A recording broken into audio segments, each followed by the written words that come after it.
নরসিংদী হলো ঢাকার পার্শ্ববর্তী একটা এলাকা। 1981 সনে নারায়ণগঞ্জ থেকে আলাদা হইয়া 5টি উপজেলা 6টি থানা নিয়ে নরসিংদী একটা পরিপূর্ণ জেলা হিসেবে বাংলাদেশের মধ্যে সুনাম অর্জন করছে। নরসিংদী মূলত একটা শিল্পনগরী এলাকা। নরসিংদীতে আছে ফুল ফসলে ঘেরা, নদী নালায় ভরা। তাছাড়া নরসিংদীতে আছে কবি, সাহিত্যিক, সুরকার, গীতিকার, আছে একজন বীরশ্রেষ্ঠ। সবচেয়ে বড় কথা, এই নরসিংদীতে এমন একজন ব্যক্তির জন্ম হয়েছে যিনি কিনা পুরাটা বাংলাদেশের মধ্যে সর্বপ্রথম কুরআন শরীফ বাংলায় অনুমোদন করছেন। তাছাড়া নরসিংদী কিন্তু ফল ফুডের দিক দিয়ে সারা, বিশেষ করে কলম্বো লেবু, কলা, লটকল। শুধুমাত্র বাংলাদেশ না, বাংলাদেশের বাইরে বিশ্বের অন্য অন্য দেশও এই ফল ফুডগুলির নরসিংদীর সুনাম আছে। তাই বলতেছি, বাংলাদেশের বাকি সব ডিস্ট্রিক্টের ভাইদের কাছে আমার বিশেষভাবে অনুরোধ, নরসিংদীর বদনাম করবেন না।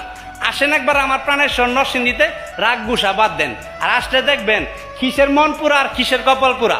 বাড়ি কিন্তু আমার নরসিংদী রায়পুরা।